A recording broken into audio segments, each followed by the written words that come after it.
Capítulo 8. Cuando Samuel entró en años, puso a sus hijos como gobernadores de Israel, con sede en Beerseba. El hijo mayor se llamaba Joel, y el segundo Abías. Pero ninguno de los dos siguió el ejemplo de su padre, sino que ambos se dejaron guiar por la avaricia, aceptando sobornos y pervirtiendo la justicia. Por eso se reunieron los ancianos de Israel, y fueron a Ramá para hablar con Samuel. Le dijeron: tú has envejecido ya, y tus hijos no siguen tu ejemplo. Mejor danos un rey que nos gobierne, como lo tienen todas las naciones. Cuando le dijeron que querían tener un rey, Samuel se disgustó. Entonces se puso a orar al Señor. Pero el Señor le dijo: considera seriamente todo lo que el pueblo te diga. En realidad no te han rechazado a ti, sino a mí, pues no quieren que yo reine sobre ellos. Te están tratando del mismo modo que me han tratado a mí desde el día en que los saqué de Egipto hasta hoy. Me han abandonado para servir a otros dioses. Así que hazles caso, pero adviérteles claramente del poder que el rey va a ejercer sobre ellos. Samuel comunicó entonces el mensaje del Señor a la gente que le estaba pidiendo un rey. Les explicó: esto es lo que hará el rey que va a ejercer el poder sobre ustedes. Les quitará a sus hijos para que se hagan cargo de los carros militares y de la caballería, y para que le abran paso al carro real. Los hará comandantes y capitanes, y los pondrá a labrar y a cosechar, y a fabricar armamentos y pertrechos. También les quitará a sus hijas para emplearlas como perfumistas, cocineras y panaderas. Se apoderará de sus mejores campos, viñedos y olivares, y se los dará a sus ministros. Y a ustedes les exigirá 1/10 parte de sus cosechas y vendimias, para entregársela a sus funcionarios y ministros. Además, les quitará sus criados y criadas, y sus mejores bueyes y asnos, de manera que trabajen para él. Les exigirá 1/10 parte de sus rebaños, y ustedes mismos les servirán como esclavos. Cuando llegue aquel día, clamarán por causa del rey que hayan escogido, pero el Señor no les responderá. El pueblo, sin embargo, no le hizo caso a Samuel, sino que protestó: de ninguna manera, queremos un rey que nos gobierne. Así seremos como las otras naciones, con un rey que nos gobierne y que marche al frente de nosotros cuando vayamos a la guerra. Después de oír lo que el pueblo quería, Samuel se lo comunicó al Señor. Hazles caso, respondió el Señor, dales un rey. Entonces Samuel les dijo a los israelitas: regresen a sus pueblos. Capítulo 9. Había un hombre de la tribu de Benjamín, muy respetado, cuyo nombre era Quis, hijo de Abiel, hijo de Seror, hijo de Becorat, hijo de Afía, también benjaminita. Quis tenía un hijo llamado Saúl, que era buen mozo y apuesto como ningún otro israelita, tan alto que los demás apenas le llegaban al hombro. En cierta ocasión se extraviaron las burras de su padre Quis, y éste le dijo a Saúl: toma a uno de los criados y ve a buscar las burras. Saúl y el criado se fueron y cruzaron la sierra de Efraín hasta pasar por la región de Salisá, pero no las encontraron. Pasaron también por la región de Salín y después por el territorio de Benjamín, pero tampoco allí las encontraron. Cuando llegaron al territorio de Suf, Saúl le dijo al criado que lo acompañaba: vámonos, debemos regresar, no sea que mi padre comience a preocuparse más por nosotros que por las burras.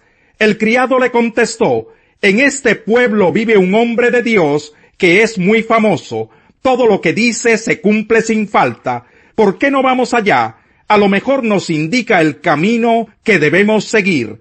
Pero si vamos, ¿qué le podemos llevar?, preguntó Saúl. En las alforjas no nos queda nada de comer, ni tenemos ningún regalo que ofrecerle.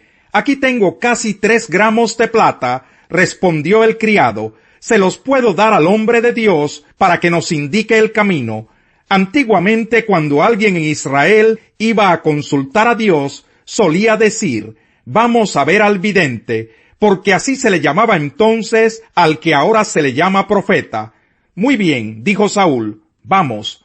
Dicho esto, se dirigieron al pueblo donde vivía el hombre de Dios.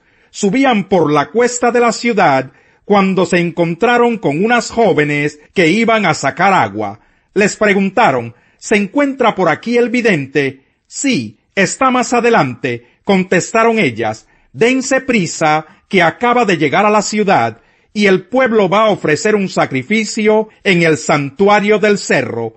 Cuando entren en la ciudad lo encontrarán. Si llegan antes de que suba al santuario para comer, la gente no empezará a comer hasta que él llegue, pues primero tiene que bendecir el sacrificio y luego los invitados comerán. Así que vayan de inmediato, que hoy mismo lo van a encontrar. Saúl y su criado se dirigieron entonces a la ciudad. Iban entrando cuando Samuel se encontró con ellos camino al santuario del cerro. Un día antes de que Saúl llegara, el Señor le había hecho esta revelación a Samuel. Mañana a esta hora te voy a enviar un hombre de la tierra de Benjamín. Lo ungirás como gobernante de mi pueblo Israel, para que lo libre del poder de los filisteos. Me he compadecido de mi pueblo, pues sus gritos de angustia han llegado hasta mí. Cuando Samuel vio a Saúl, el Señor le dijo, ahí tienes al hombre de quien te hablé, él gobernará mi pueblo. Al llegar a la puerta de la ciudad, Saúl se acercó a Samuel y le preguntó, ¿podría usted indicarme dónde está la casa del vidente? Yo soy el vidente, respondió Samuel. Acompáñame al santuario del cerro, que hoy comerán ustedes conmigo. Ya mañana, cuando te deje partir, responderé a todas tus inquietudes. En cuanto a las burras que se te perdieron hace 3 días, ni te preocupes, que ya las encontraron.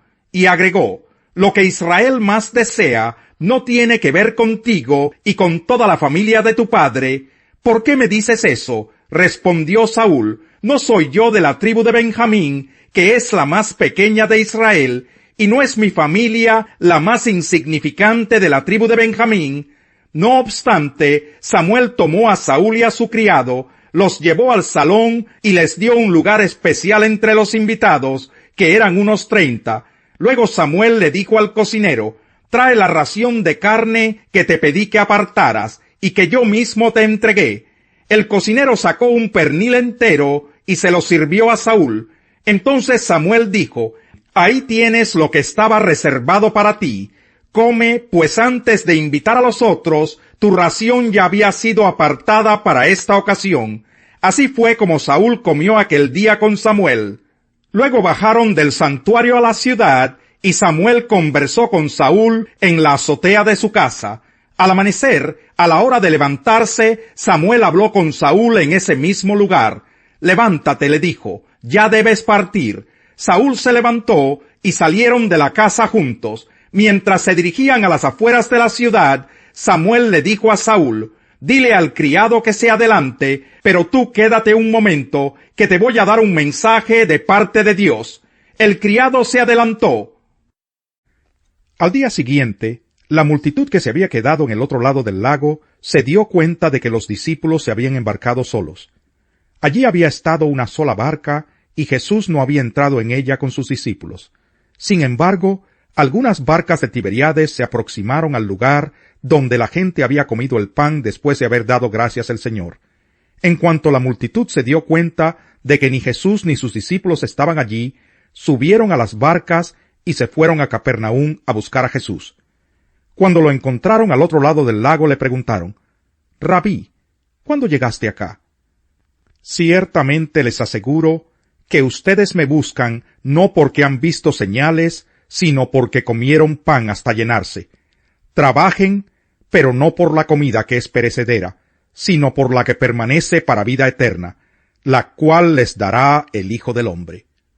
Sobre éste ha puesto Dios el Padre su sello de aprobación. ¿Qué tenemos que hacer para realizar las obras que Dios exige? Le preguntaron. Esta es la obra de Dios, que crean en aquel a quien Él envió, les respondió Jesús. ¿Y qué señal harás para que la veamos y te creamos? ¿Qué puedes hacer? Insistieron ellos. Nuestros antepasados comieron el maná en el desierto, como está escrito, pan del cielo les dio a comer. Ciertamente les aseguro que no fue Moisés el que les dio a ustedes el pan del cielo, afirmó Jesús. El que da el verdadero pan del cielo es mi Padre. El pan de Dios es el que baja del cielo y da vida al mundo. Señor, le pidieron, danos siempre ese pan. Yo soy el pan de vida, declaró Jesús. El que a mí viene nunca pasará hambre, y el que en mí cree nunca más volverá a tener sed. Pero como ya les dije, a pesar de que ustedes me han visto, no creen. Todos los que el Padre me da, vendrán a mí, y al que a mí viene, no lo rechazo. Porque he bajado del cielo no para hacer mi voluntad, sino la del que me envió. Y esta es la voluntad del que me envió, que yo no pierda nada de lo que él me ha dado, sino que lo resucite en el día final. Porque la voluntad de mi Padre es que todo el que reconozca al Hijo y crea en él, tenga vida eterna, y yo lo resucitaré en el día final. Entonces los judíos comenzaron a murmurar contra él, porque dijo, yo soy el pan que bajó del cielo. Y se decían, ¿acaso no es este Jesús, el hijo de José? ¿No conocemos a su padre y a su madre? ¿Cómo es que sale diciendo, yo bajé del cielo? Junto a las aguas de Meribá hicieron enojar al Señor, y a Moisés le fue mal por culpa de ellos, pues lo sacaron de quicio, y él habló sin pensar lo que decía. No destruyeron a los pueblos que el Señor les había señalado, sino que se mezclaron con los paganos y adoptaron sus costumbres, rindieron culto a sus ídolos y se les volvieron una trampa. Ofrecieron a sus hijos y a sus hijas como sacrificio a esos demonios, derramaron sangre inocente, la sangre de sus hijos y sus hijas, al ofrecerlos en sacrificio a los ídolos de Canaán. Su sangre derramada profanó la tierra, tales hechos los contaminaron, tales acciones los corrompieron. La ira del Señor se encendió contra su pueblo, su heredad le resultó aborrecible, por eso los entregó a los paganos, y fueron dominados por quienes los odiaban. Sus enemigos los oprimieron, los sometieron a su poder. Muchas veces Dios los libró, pero ellos, empeñados en su rebeldía, se hundieron en la maldad. Al verlos Dios angustiados, y al escuchar su clamor, se acordó del pacto que había hecho con ellos, y por su gran amor les tuvo compasión. Hizo que todos sus opresores también se apiadaran de ellos. Sálvanos, Señor, Dios nuestro, vuelve a reunirnos de entre las naciones, para que demos gracias a tu santo nombre, y orgullosos te alabemos. Bendito sea el Señor, el Dios de Israel, eternamente y para siempre. Que todo el pueblo diga, amén, aleluya, alabado sea el Señor. La justicia enaltece a una nación, pero el pecado deshonra a todos los pueblos. El rey favorece al siervo inteligente, pero descarga su ira sobre el sinvergüenza.